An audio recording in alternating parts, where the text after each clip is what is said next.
Besides the macaroni, I should also pick up some tomato sauce.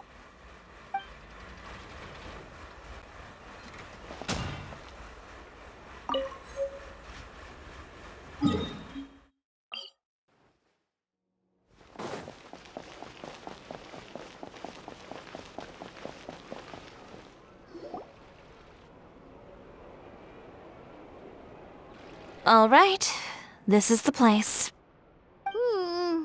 But where's the captain? There's hardly anyone around here.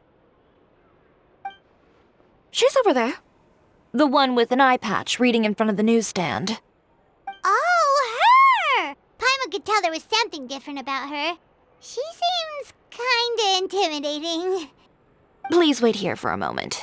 I'll go fetch her. She's working now, so you might not want to get in her way. Working? But isn't she just standing there and reading a novel? Just trust me. Oh, alright, let's see what happens then. Shiori sure is a mysterious person. She claims just to be a fashion designer, but she knows all these powerful people. The court of Fontaine isn't particularly tolerant of visitors from overseas, so it isn't easy for a foreigner to promote their brand here. Even more so in the competitive world of fashion. Even a local like me just trying to make a film has to face all kinds of challenges. So I can only imagine what Shiori has been through to get where she is today. I'm sure that having more connections has definitely worked in her favor. Reading on the job? Detective novel. One main character? No. Multiple. Branching storylines. I see. How's the plot coming along? One of the main characters is about to make a choice that will affect the rest of his life. I'd wager he's going to make the wrong choice. Any way to speed things up? There's something I need your help with. You know that doesn't depend on me. It all comes down to what the character chooses. Which is exactly why I'm here to help.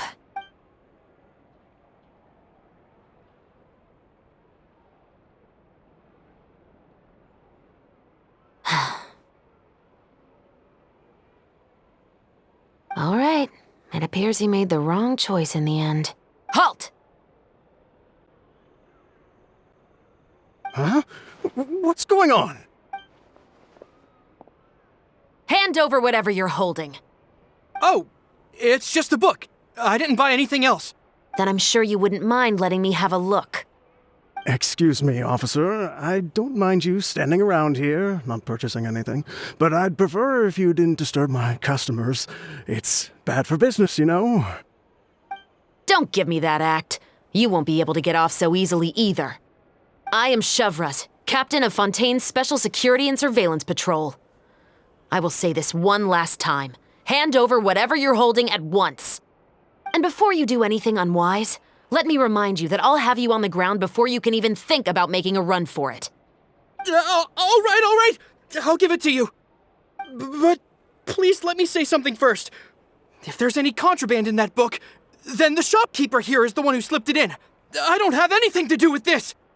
Why, you trying to leave me on the hook, huh? You were the one who said you wanted it. Save it for the interrogation room. Take them away, Letelier.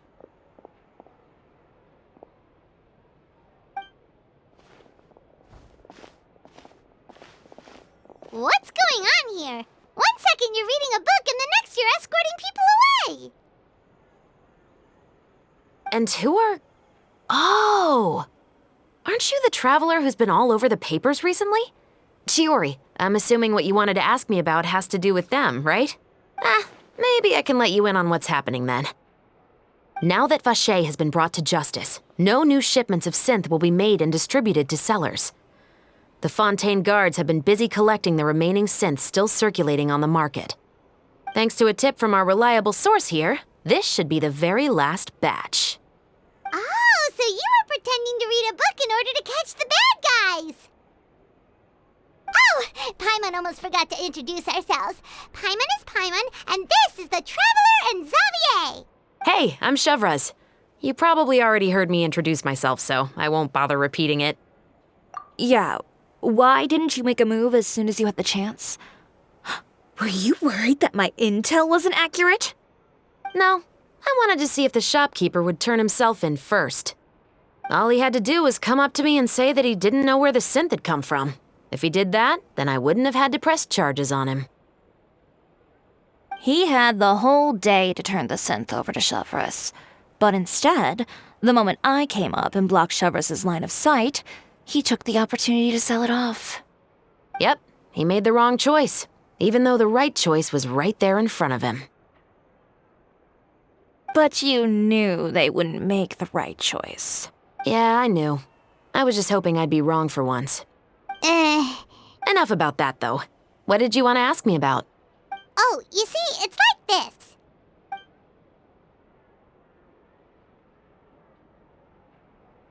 The Two Musketeers. You certainly have a good eye for a story. So what do you need me to do? Just be the action choreographer for the actors? Yes, that's right. I want to make sure we get all the details right. I want the actor's posture and understanding of firearms to be as realistic as possible. However, I'm afraid this work will require a bit of your time, since you'll have to be present whenever we're filming. Also, as for the pay... No need to say any more. I'll join. Huh? Just like that? Really? You're willing to help us with our humble film project? Sure, it's no big deal. As I said, we've wrapped up our investigation here, so I don't have any other tasks on my plate for the moment. Besides, I personally really like this novel. I even have the collector's edition at home. Stories where justice prevails over evil never get old for me. Then we've got a deal? Yes, I'll see you on set tomorrow. Oh my! I can hardly believe it! I should tell Lady Farina immediately. Oh, and I must tell the prop manager and lighting technician to get everything ready. We start filming tomorrow! Calm down, Xavier. The film is going to take more than just a day to finish. Still, I should also head back now and start preparing the actors' costumes and makeup. Alright, guess that's it for today then. Traveler, Paimon, please stay for a moment. I have something to tell you. Then I'll take Xavier back. Poor thing. He's so excited that he can't even walk straight anymore. I don't want to spend our first day fishing our producer out of the fountain. Yep, see you tomorrow.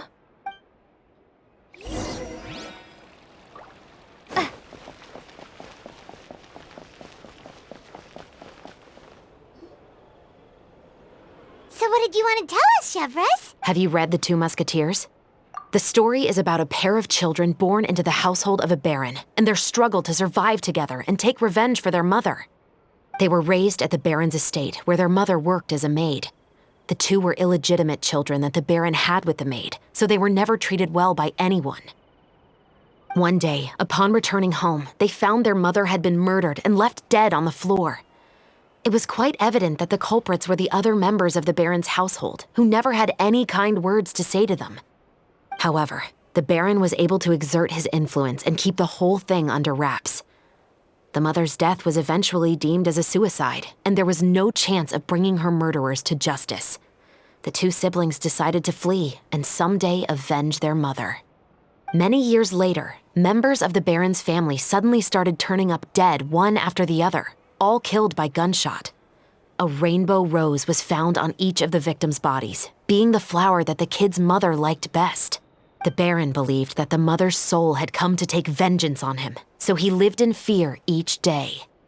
But it was actually those two siblings who had fled all those years ago. They relied on each other to survive and trained day and night, eventually becoming adept musketeers. They used all of their abilities to collect evidence and clues before executing their plan and exacting revenge on the baron. Their actions let the truth behind their mother's death be known to all. That's quite an exhilarating story. Yep, the baron got what he deserved for his evil deeds, and justice was able to prevail. It was just the kind of story I enjoy. Oh, so is that why you were so willing to join our crew, Chevreuse? You could say it was one of the reasons. Oh, you mean there were other reasons too? I've read the reports about you. Whether it was at the trials or when you lent your hand to resolve our nation's crisis, you've shown that you've got a strong sense of justice, as well as a great mind for deductions. Yes, you're as sharp as I expected. It seems you've experienced many similar situations before. There's been a recent murder case involving muskets. The perpetrator's methods appear to be very similar to what is described in the novel. Huh? Really? But Paimon didn't see anything about that in today's papers. The Marechaussee Phantom hasn't yet released any information to the public because the investigation is currently at a standstill. The murderer is extremely cautious. A murder involving firearms? But not that many people use those in Fontaine, right? Impossible. We perform a routine inspection of our firearms and ammo reserves every day. If one of the weapons had been fired, it would stick out like a sore thumb. Besides, I trust the members of my platoon. However... Well, that's all I can disclose about the case today. Huh? What do you mean? I hope you all can go back and get some shut-eye. You can decide tomorrow whether or not you'd like to join the investigation with me. I'm aware this might not be the ideal time to add more to your plate, but the more capable people we have, the better the chances that justice will prevail. Carrying out investigations isn't actually supposed to be our responsibility. Our job is to apprehend the perpetrators. Finding them is really up to the Marechaussee Phantom. You could say I'm taking part in the investigation out of personal interest.